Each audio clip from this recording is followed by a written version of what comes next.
Hey, welcome to Oh Happy Plants. This is Veronica, and tonight we're going to talk about watering your plants on a schedule. I hear a lot of people ask me, people, I guess, just kind of assume that they should be watering on a schedule because they hear about it. And I hear a lot of people ask me, how often should I water? And that answer is going to depend on a bunch of different things. First is going to be the size of the pot. If you have a teeny little baby 4-inch pot like this, or even smaller, like a tiny little 2-inch pot, you are going to need to be watering more frequently than if you have a plant in a big 10-inch pot. And the reason is just simply the volume of soil. So as a general rule of thumb, the larger the pot, the less frequent you have to water it.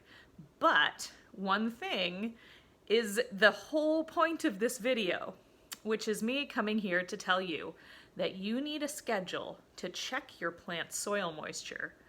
They need to be watered when they want water. So they don't give a crap about our calendar. That's a human invention because we need habits. Now, a plant's habit is simply to try to drink water when there's water available and maybe freak the heck out and throw a few leaves yellow or something when there's a drought because it's just trying to stay alive. They can't really go out and find moisture very quickly, at least. Like, they'll send out little runners and extra roots to try to find moisture. But as far as like walking down to the corner store and getting a drink, it's not something a plant can do. So what do? They have systems so that they can kind of adapt to a bit of a drought, however much they're used to, and recover from it in the best way that they've figured out.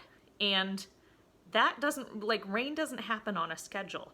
And also their growth doesn't happen on a schedule. They grow more when the sun is out. They try to grow more. And so they're going to use more water when they're growing more. And so if it's cloudy for a week and you water weekly, one week you might re-water, or overwater, excuse me, and the next week it might be super sunny and you might underwater that. And so the issue with that is if you have a plant that is underwatered, all of the little root hairs will die off. Then if you water too much the next week, then the root hairs, they're actually what pull the water into the plant. And so without those root hairs, it encounters water again and it has to regrow those before it can take it up into the plant. So what you're gonna see is a plant that has the root hairs die off, and then as the roots are trying to regrow, they have too much water around them, and that's what leads to root rot. So root rot is typically not just overwatering, though if it's overwatering in conjunction with like some kind of fungus like Pythium or something like that, then that will lead to root rot, but that's a whole other story. If you have no pathogens, it's usually going too dry, dying root hairs, then it's overwatering even though normally the plant might be able to drink that much. So it's kind of that back and forth. It's not just one thing. Overwatering comes from letting a plant have its roots die and then not babying it back to health. So anyway, I'm forgetting where I was at. Plants don't give a crap about your calendar. That's where I was at. We really need habits. And my other business is small business coaching. So like, let me tell you, I understand the power of habits. And I'm actually reading James Clear's book, Atomic Habits, again right now, just for some reminders. It's great. You guys should look at it. Anyway, the power of habit is a beautiful one because these plants don't want to be forgotten because they don't have access. Like, we have roofs over them. Like, what the heck are we doing putting plants inside, right? So they don't have rain. They can't access water like they normally would. So basically they rely on us to bring them everything. So if we are not on a schedule and we think we're just going to like remember to water whenever the plants need it, that might be a little bit crazy. Now, I walk around, if you're anything like me, that might be okay because I walk around kind of talking to them every day. And so I check them reasonably often. And if you're like that, then that's probably fine. That's kind of your habit anyway. Like, it's not necessarily a schedule, but it's a habit. And so it works. But if you aren't really a person who goes around talking to them and like checking on how they're doing and stuff like that, then you probably need to like set a calendar reminder. If you just forget things, just set a calendar reminder to pop up every week or two and check all your plants. And make sure and do it for like a time you're normally at home, you know, maybe mornings on a Saturday or evenings on a Wednesday night or something if you don't do anything Wednesday nights. Anyway, I'm rambling, I apologize. So check on a schedule. How to check, you just take the pot, if it's in a plastic nursery pot, you just lift it up like that. And how I'm always pushing this method of how to set up plants. So I have my decorative container. I have a saucer inside. I have it propped up a little bit, and I have my plastic nursery pot right in there. And that's how I do every single one of my, like, what, 200 houseplants? I have a lot of houseplants. Anyway, that's how I do every single one of my plants. And I used to work in this job where we had, like, I had probably 3,000.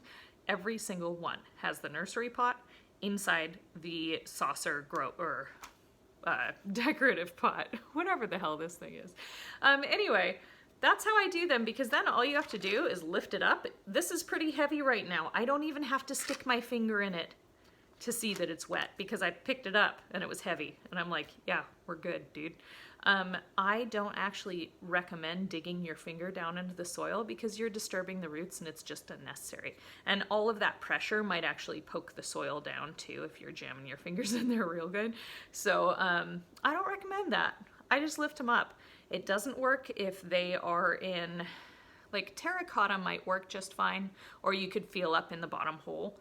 Just kind of touch the bottom, and if you can tell that it's wet or dry, then water or not.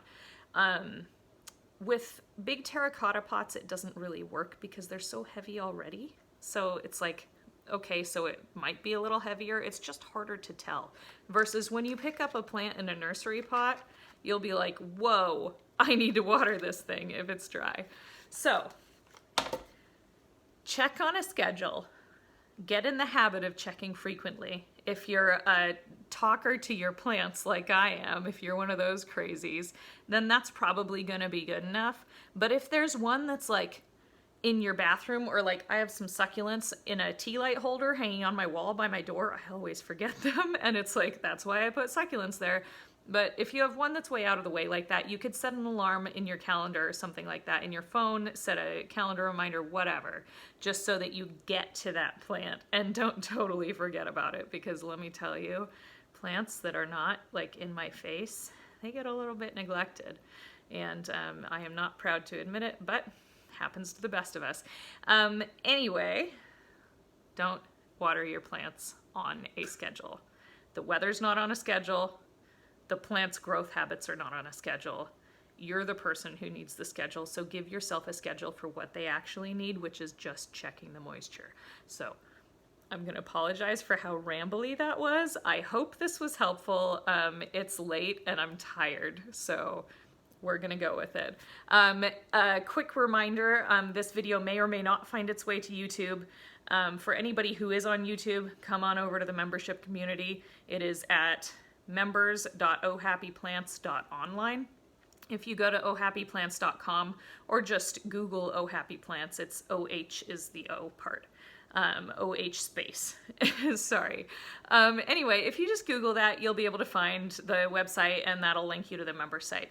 And we have quite a few tutorials on there that are not actually available on YouTube, and so feel free to head on over there. I hope this helps. Let me know if you have any questions. Bye, guys.